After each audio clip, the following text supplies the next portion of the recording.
ऋग्वेद सेवाम अवधारय पूर्वद्वारे ऋषिगण वंदे अखिलांड कोटि ब्रह्मांड नायके यजन प्रिये यजुर्वेद सेवाम अवधारय विषयत्वर्जयत्वा ओम पुरुषोत्तमे श्रुति स्मृति प्रिये सामगान प्रिये सामवेद सेवाम अवधारय एतत् सामगायन्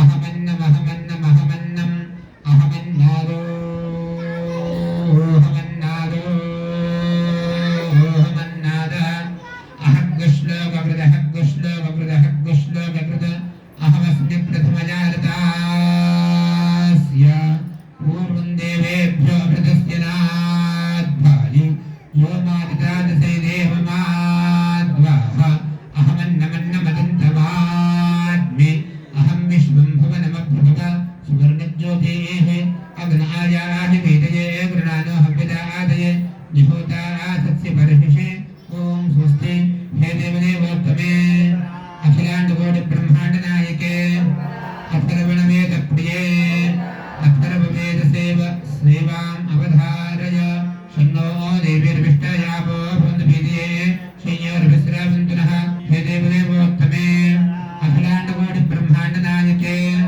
ॐ पुराणपुरुषोत्तमे रामायण भागवत देवी भागवत गीता तथा च श्लोकस्तोत्रप्रिया संगीतप्रिया नाट्यप्रिया सकल राजोपचार सेवाम् अवधारय प्रथमतः रामायणः ॐ चरितं रघुनाथस्य शतकोटिप्रविस्तरम् एकैकमक्षरं पुंसां महापातकनाशनं रामाय रामभद्राय रामचन्द्राय वेधसे रघुनाथाय नाथाय सीताय पतये नमः तपस्वाध्याय निरतं तपस्वी वाग्विदाम्बरं नारदं परिपप्रच्छ वाल्मीकिर्मुनिपुङ्गवम् ॐ कूजन्तं राम रामेति मधुरं मधुराक्षरम् आरभ्य कविताशाखां वन्दे वाल्मीकिगोचरम् ॐ स्वस्ति हे देवदेवोत्तमे ॐ भारतप्रिये भारतसेवाम् अवधारय धर्मक्षेत्रे कुरुक्षेत्रे समवेतायुत्सवः मामकाः पाण्डवाश्चैव किमकुर्वन् सञ्जन यदा यदा धर्मस्य ग्लानिर्भवति भारत अभ्युत्थानमधर्मस्य तदात्मानं सृजाम्यहं परित्राणाय साधूनां विनाशाय नमस्कृत धर्मसंस्थापनार्थाय सम्भवामि युगे युगे तत्र योगेश्वरः कृष्णः त्रिभारतोऽथ निर्भरः तत्र श्रीर्योः निर्ध्रुवाणि निर्मजन्म ॐ स्वस्ति ॐ भागवतप्रिये कृष्णभागवतसेवाम् अवधारय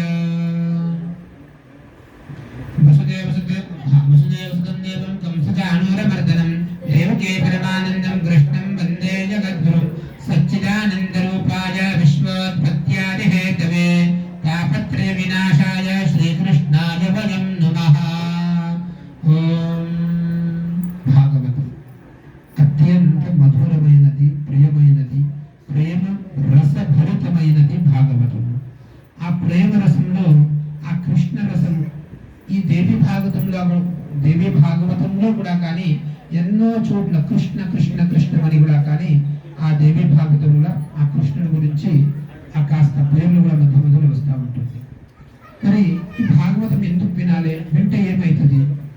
మన హృదయంలో ఉండే ఆ అంతరాత్మ ప్రేమ రసభరితమైపోయి ఆ మనకు ఆ రసములో మనము మునుగుతాం.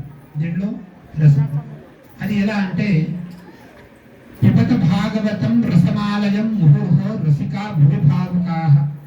ఈ భాగవతము రసాన్ని తాగాలి. దీంట్లో ఎటువంటి కూడా పదార్థాన్ని తీసిపడడం లేదు. దీంట్లో పండు కూడా తినచ్చు, తోలు కూడా తినచ్చు, లోపల ఉండే గింజ కూడా కానీ మనము తాగొచ్చు. మరి అలాంటిది భాగవతాన్ని కూడా కానీ మనము అక్కడ ఒకటి ఆ శుక బ్రహ్ముడు ఆ పరీక్షకుడికి ఉపదేశాన్ని చేస్తూ 18,000 శ్లోకాలు అక్కడ చెప్పడం జరిగింది. ఓం స్వస్తి ఓం దేవి భాగవత ప్రియ సేవాం అవధారయ. ఇప్పుడు దేవి భాగవతం దేవ్యాశ్చరితమద్భుతం. అమ్మవారి యొక్క చరిత్రము అద్భుతమైనది. ఎలా అయినది అద్భుతము? అమ్మవారు ఈ ప్రతి రోజుల్లో కూడా కానీ మనం ప్రతిరోజు నిత్యం అర్చన చేసినాం, వ్రతాలు చేసినాం, ఉపవాసాలు చేసినాం, పాలన చేసినాం, అఖండ దీపారాధన చేసినాం, కలశ స్థాపన చేసినాం. కలశంలో ఎన్నో సమస్తమైన దేవతలను పూజిస్తూ మరలా అమ్మవారికి ప్రతిరోజు అష్టోత్తరం కానీ సహస్రనామాలు కానీ లేని మాటలు లేనప్పుడు కూడా కానీ మనం చెప్పే ముచ్చట్లు కూడా కానీ అది కూడా అమ్మవారి స్వరూపంలో మంత్రాల ద్వారా మనకు వచ్చినాయి. ఈ మాట నేను చెప్తున్నాను. ఆ దేవీ భాగవతంలో వేద వ్యాసుడు చెప్తున్నాడు. మరి ఈ నవరాత్రాన్ని ఎలా ఆచరించాలి? అనాయాసంగా, ఆయాసపడుతూ మనం చేసేది అవసరం లేదు. మరి ప్రతిరోజు నిత్యంగా ఉండే కార్యక్రమాలు కూడా కానీ ఈ విశేషంగా ఈ శరన్నవరాత్రంలో మొదలై ఈ 9 రోజులు చాలా విశేషమైనది. ఈ నవరాత్రాలు ఉన్నాయి కదా, ఈ శరద మాసం ఈ అత్యంత ఘోరమైనది. ఘోరం అంటే ఏంటిది? మన శరీరానికి చాలా కూడా కానీ ఇప్పుడే వర్షాకాలం అయిపోయింది, ఇంకో కొత్త కాలం మొదలవుతుంది. దానికి దీనికి బ్యాలెన్స్ గా చేసుకోవాలంటే మనం ఎవరిని పూజించాలి? ఆ ప్రకృతి స్వరూపంలో ఉండే ఆ చండీ అమ్మవారిని కానీ ఆ దుర్గా అమ్మవారిని మనం పూజించాలి. అవును కదా? దాంట్లో దుర్గవాక్షం మహాసురం దుర్గాదేవి విఖ్యాతం తన్మేనా భవిష్యతి. ఒక దుర్గా అనే ఒక దుర్గ మహాసురుడు అనే ఒక రాక్షసుడు ఉద్భవించి సమస్తమైన సృష్టిలో ఎటువంటి యాగాలు చేయొద్దు, ఎటువంటి దానాలు చేయొద్దు, ఎటువంటి బ్రాహ్మణులు హోమాలు చేయొద్దు. ఎవరైనా కానీ సువాసిని స్త్రీ కనిపించినా కూడా కానీ ఆమెను హింసించి ప్రతి వారిని కూడా కానీ ఎన్నో అధర్మంగా ఆ రాజు ఈ పృథ్వీని పరిపాలించినాడు. అప్పుడు ఏమైంది? ఎక్కడ ధర్మము లేదు అక్కడ ఆ భూమి ఎటువంటి బీజమైన కూడా ఆ రోపణం అంటే బీజారోపణం అంటే ఆ వర్షం పడ్డం కూడా కానీ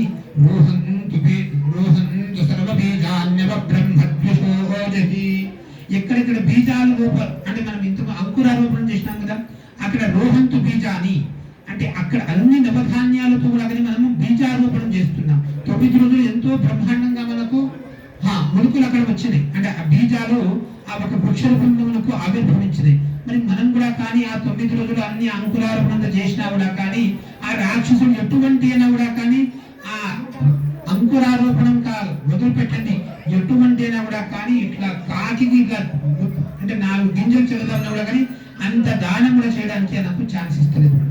మరి ఏం చేయాలనుకుని అందరూ కూడా కానీ ఆ ఆది మహామాయని ప్రార్థించినారు. ఆ మహామాయ ఆవిర్భవించి ఆ దుర్గాని మహాసురుణ్ణి చంపి తన శరీరాల ద్వారా ఎన్నో శాఖలు, కూరగాయలు, తర్వాత పండ్లు, ధాన్యాలు తన ద్వారానే పండించి ఈ సమస్తమైన సృష్టిలో ఉండే జీవ జంతువుని ఆమె కాపాడింది.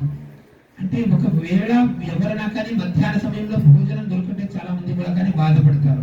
కానీ ప్రపంచంలో అమ్మవారు ప్రతి వాళ్ళకి కూడా కానీ ఆ మధ్యాహ్న సమయంలో ఉపవాసం ఉన్నవాడి కాస్త నీళ్ళైనా కూడా కానీ వాళ్ళకి అందుచేస్తుంది. కారణం ఎందుకు? ప్రతి వాళ్ళకి భరణము, పోషణము, రక్షణము ఇవి అన్ని కూడా బాధ్యత ఎవరిది? తల్లిది.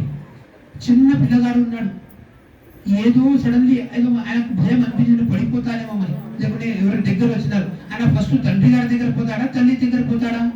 అయ్యో నన్ను రక్షించే తల్లే కదా అనుకుని ఫస్ట్ తల్లి దగ్గరే పోతాడు. కారణం ఎందుకు? అయ్యో మమకారం, ఆప్యాయత. తండ్రి కూడా అంతే బాధ్యతలు ఉన్నా కూడా కానీ సమస్తమైన నాకు ఎవరు గతిత్వం తుమే కాదు కానీ తల్లి నువ్వే నాకు గతి. అద జగద్గురు శంకరాచార్యుని అన్నారు, ఆ జగన్మాతర్మాత స్తవ చరణ సేవా నరజిత నవాదత్తం దేవి ద్రవిణం అభిభూజస్తవమయ అథాపి త్వం స్నేహం. నాకు నీ స్నేహం తప్ప నాకు వేరే వాళ్ళది నాకు స్నేహం అసలే తెలియదు. అథాపి స్నేహత్వం మధు కృపా నాపి భూమిత. నీ కృప ఒకవేళ నాపైన కాలేదనుకోండి, నిరాలంబో దంబో ధనజరగయ్యామి శరణం. నేను ఇంకా ఎవరిని శరణాగతిని పొందాలి? ఆ భగవంతుడు జగద్గురు శంకరాచార్యుడు చెప్పినాడు. ఈయన అది మొదలు పెట్టండి. శివుడు ఉన్నాడు కదా, ప్రతిరోజు మధ్యాహ్నంలో ఓం ఓం భగవతి భిక్షాందేహి అనుకుని అమ్మవారి భార్య దగ్గర భిక్ష వేడుకుంటాడు. ఎవరు? శివుడే. కారణం ఆయనకు పని అంతే కదా. మనం ఆకలి అయిపోతే భార్యకు అడగలు ఇంకా ఎవరికి అడగాలి? అవునా కదా? అంటే కార్యేషు దాసి కరణేషు మంత్రి భోజ్యేషు మాత శయనేషు రంభ ఇత్యాది ఈ అన్ని కూడా సమస్తమైన ఆ గుణాలు ఒక తల్లిలో ఉంటాయి, అంటే ఒక స్త్రీలో ఉంటాయి. మీరు అందరూ కూడా కానీ ఒక దుర్గా స్వరూపమే, అందరూ కూడా కానీ ఒక అమ్మవారి స్వరూపమే. శ్రీమాత్రే నమః.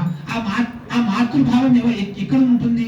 ఎంత వెతికినా రాయిలో కనపడదు, ఆ తర్వాత స్తంభంలో కనపడదు, కానీ ఒక స్త్రీ హృదయంలో ఒక మాతృభావం కనిపిస్తుంది. ఆ మమకారం అక్కడ కనిపిస్తుంది. ఆరాధిత శైవనృణ భోగస్వరగా పవరగదా. ఎవరైనా కానీ అమ్మవారిని ఆరాధిస్తారో వారికి భోగము అంటే, భోగం అంటే ఏంటిది? బంగ్లా, గాడి, ఏసీ, దాని తర్వాత ఇల్లు, కారు, తర్వాత బండి, గుర్రాలు, ఏనుగులు ఆ కాలంలో ఉంటుండే. ఇప్పుడు మనకు హెర్లీ డేవిడ్సన్ బైక్, తర్వాత BMW, మెర్సిడీస్, మహా అయితే ఒక డిజైర్ వరకైనా పర్వాలేదు మన కోరిక. కానీ ఇట్లాంటివి సౌభాగ్యాలు ఇచ్చేది ఎవరు? అమ్మవారు.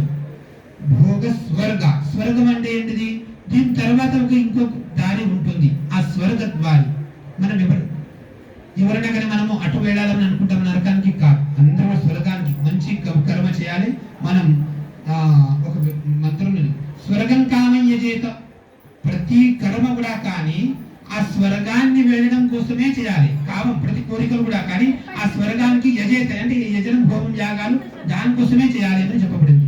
తర్వాత అపవర్గము అంటే మోక్షము కూడా కానీ అమ్మవారి ద్వారానే లభిస్తుంది. అలానే ఈ విశేషమైన నవరాత్రుల్లో మనం పూజించినాం. ఈ సమస్తమైన ఈ సేవ అమ్మవారి పాదాలకు అర్పిస్తూ ఓం స్వస్తి.